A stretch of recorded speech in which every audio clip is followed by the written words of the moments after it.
Welcome back. It's a terrific Tuesday, and it's a Table Talk Tuesday. And for the kickoff of Italian American Heritage Month, October 1st, we bring back the antipasto, and I bring back my co-host from Table Talk, one of the creators. And he came up with the idea. He came up with the name of the show. I'm just the eye candy, you know what I mean? He's the genius behind it all. But we ended hour one, Vito, talking about the new economy. I call this cryptocurrency and digital assets. I call that the new economy. And there are people emerging. There's no one had a head start here. You know, like in Wall Street, you got these entrenched brokers, and you have these legacy institutions that you can't really catch up to them. And crypto was such a flash that it just emerged, that there are people who are experts that they just took it up on their own and became influencers and experts in it. And joining us again is Crypto Wendy. And Wendy, you have built quite the following for yourself in the social media area, taking feedback from people and giving your opinions and insights on the thoughts of the crowd. What role does social media play in building this crypto community? So a couple things. First off, I'm half Italian, so I'd like to tell you Happy Italian Heritage Month. So first, to start with that. Also, too, crypto's been around, or Bitcoin has been around for about 10 years. So there are people that did get in early. They refer to themselves as the OGs because they've been in the space for a long time. They know a lot of what's going on. And some of them do have a large amount of Bitcoin. As far as social media goes and influencers go, the term influencer is actually kind of a dirty word, especially for crypto. People don't really like that, but it is what it is. And as far as social media goes, social media is extremely important to the space because we're able to communicate and to, contact and, kind of spread the word to so many people globally. And crypto is globally. It was created for the people, by the people. And without social media, you kind of want to be able to learn about it and to get educated about it. It's so easy to kind of reach out to somebody on Twitter or reach out to somebody like, on all these different forums and ask them about cryptocurrency, ask them about Bitcoin, and not get financial advice, but essentially educate themselves. And that's one of the things that I do. I have a YouTube channel and I kind of talk about crypto. I talk about the news. I talk about price action. And social media is extremely important for that and networking in the space. Well, that's great to hear. Yeah, when I was saying earlier that, there was the adoption period allowed a lot of people to get involved. I know it's been around for like 10 years, but I feel like the last 5 has really been the emergence of it. And Wendy, one of the things that I've been talking about on the show a lot is when I got involved in crypto and I started doing the conference circuit and the speaking engagements and stuff, I feel like there was a lot more opportunity for women in executive positions in crypto. And again, I kind of attributed that to the fact that men weren't more experienced than women in this, and it was new. What do you think about the opportunities for women in crypto?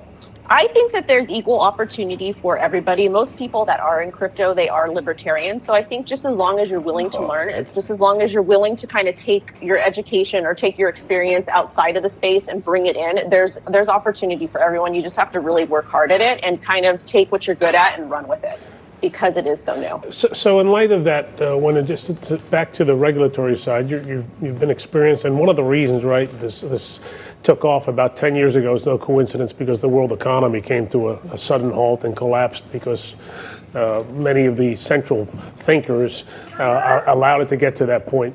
But if you were giving advice to regulators for those who want to do the right thing, what advice would it be? For the regulators, I think that they really need to establish a strict line instead of a gray line. Right now in California, we have people that are out here making laws and regulations, but we're very, very, very behind, and it's kind of hurting the space. The fact that the SEC came out and they're establishing guidelines, this is good.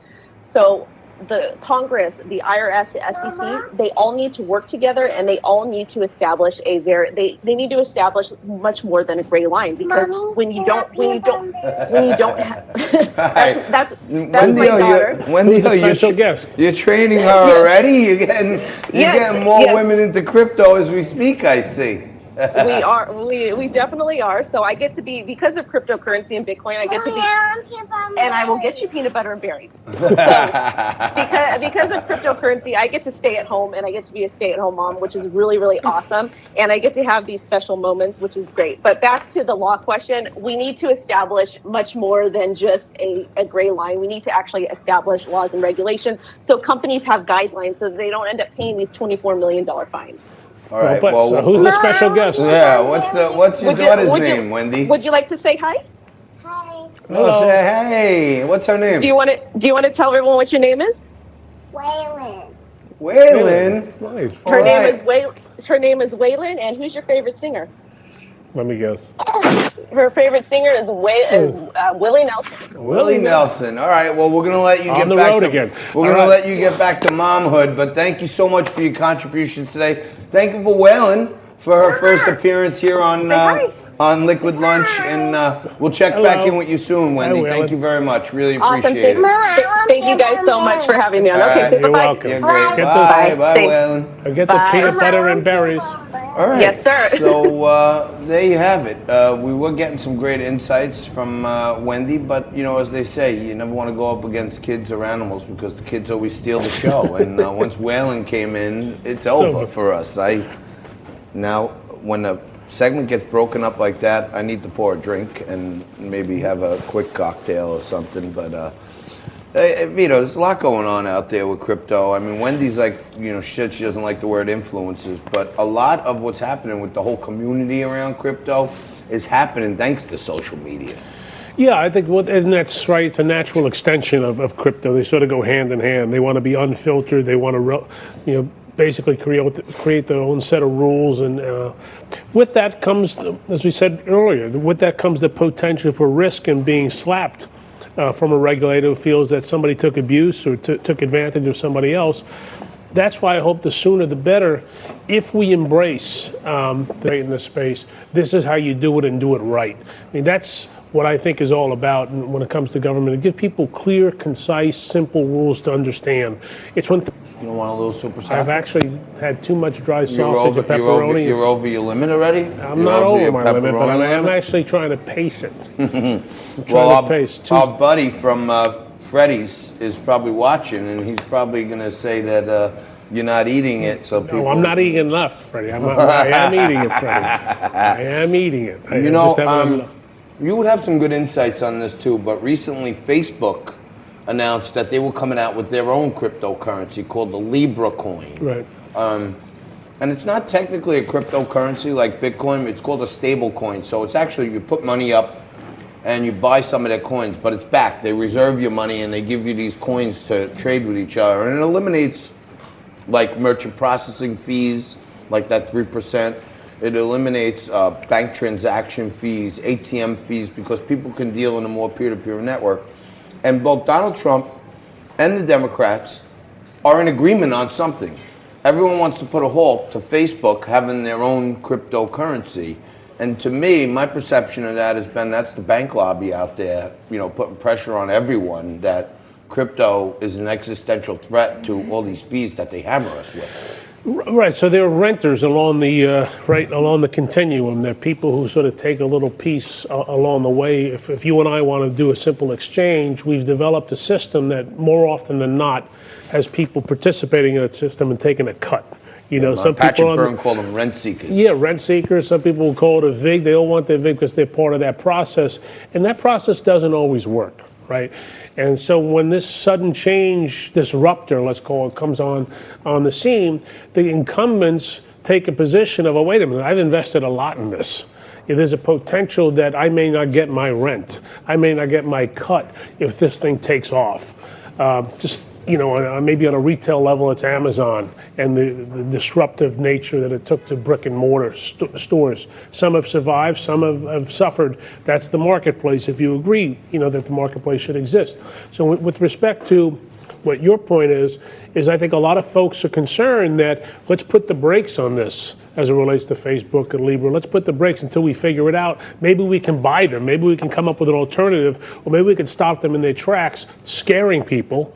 Because the bottom line is we'll be losing money if they're successful. Yeah, and I don't think that's the right way to look at things. That's how I feel, and I feel like to me, it had all the signs of the bank lobby really pressing people to put the brakes on it right away, and then give themselves a little time to figure out a plan where they can get involved. Which gets back to, again, the role of government is not to be an umpire more so. The regulators call balls and strikes. You set the parameters of the game, whatever, pick a sport. The rules are crystal clear, and you play. And government really should take a step back and say, let the marketplace figure it out. As long as somebody's not abusing the system or taking advantage of individuals, whatever the case may be, it's very difficult to start getting involved in between all these are major companies, right? These are some of the largest companies in the world going head to head.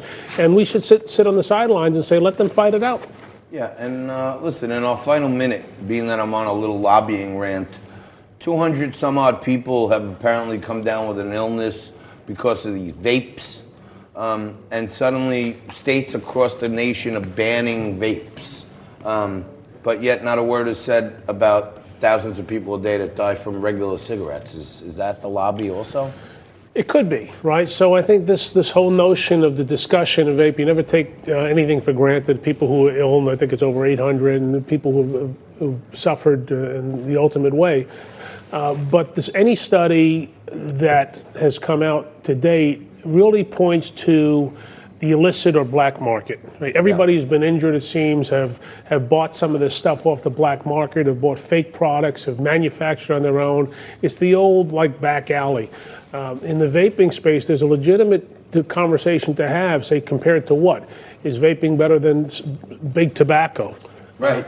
How do you ban menthol vapes when you don't ban menthol cigarettes? So there's a lot of shaking out that needs to occur. I think some of the reaction to this is overblown, and I think actually hurts in the long term if some of these bans are in place, as opposed to getting and creating a nice structure to get individuals or companies who want to play by the rules and do it safe, get them to, say, an FDA regulated lab, get them certified so people who want to vape, especially adults, we're not talking about kids, that's a whole separate matter, but individuals who are old enough to know, who want to assume that risk, to do so in a legal, legitimate way. Let them do it.